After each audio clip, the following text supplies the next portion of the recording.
De todos los motores, los de inducción son los más usados. Son los más baratos, robustos y fáciles de mantener. En este vídeo vamos a aprender cómo funciona un motor de inducción trifásico de jaula de ardilla.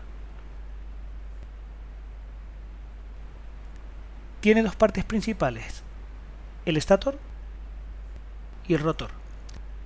El estator es la parte que permanece estática o estacionaria, mientras que el rotor es la parte que gira. El interior del estator se fabrica en acero al silicio u otro material de alta permeabilidad magnética que favorezca el flujo.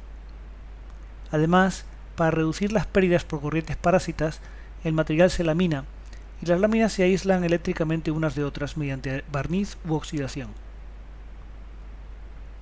La parte exterior del estator es una carcasa de acero o hierro forjado.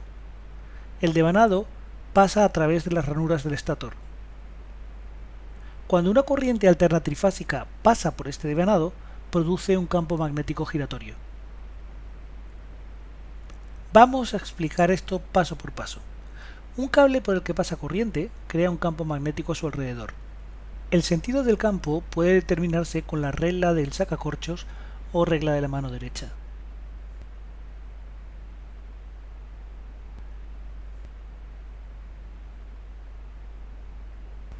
Considera ahora el devanado trifásico más simple posible, es decir, tres espiras como estas, una por fase.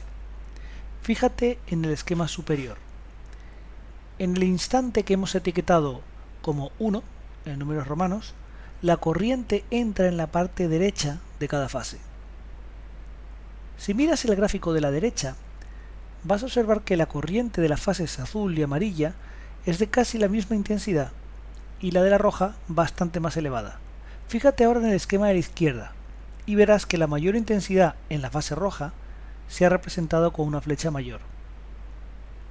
Utiliza la regla de la mano derecha y decide si estás de acuerdo con el campo representado, tanto en la figura de la izquierda como en la parte superior. Vamos a avanzar al instante siguiente. Fíjate cómo evoluciona la corriente en el gráfico de la derecha hasta llegar al instante 2.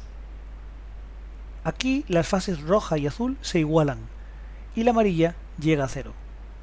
Comprueba la situación de las corrientes y el campo magnético tanto en la figura superior como en la de la izquierda. Avanzamos de nuevo al siguiente instante. De nuevo observa la evolución de las corrientes hasta llegar al instante 3 y comprueba una a una la representación de cada corriente en los gráficos superior e izquierdo y la distribución del campo de acuerdo con ellos. Vamos a ver en secuencia los instantes 1, 2 y 3.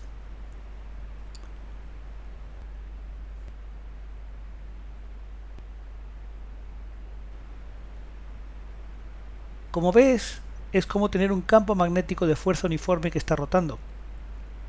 Esta velocidad de rotación del campo es conocida como velocidad de sincronismo.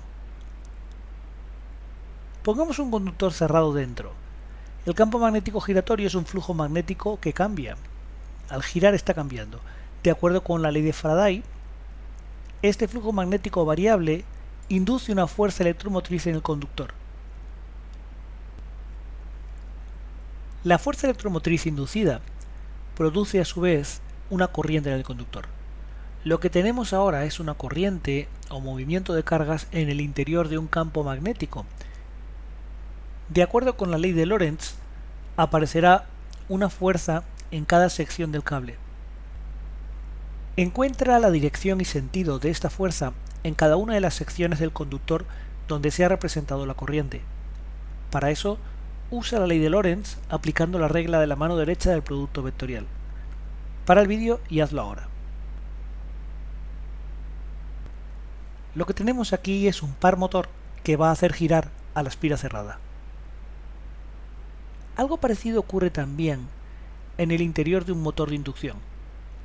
Aquí, en vez de una espira cerrada, usaremos algo muy similar a las jaulas de ardilla tradicionales que hay en el oeste de los Estados Unidos.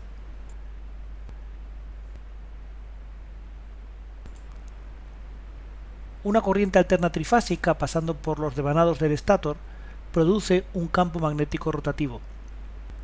Como le ocurría antes a la espira cerrada, se induce corriente en las barras de la jaula de ardilla, que se cierran con anillos en los extremos.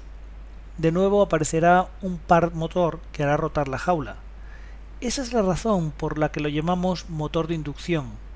Se induce electricidad en un rotor no por conexión eléctrica, sino por inducción magnética. Para hacer más fuerte la inducción, se rellena el rotor de un material ferromagnético como el del estator, con láminas aisladas y apiladas.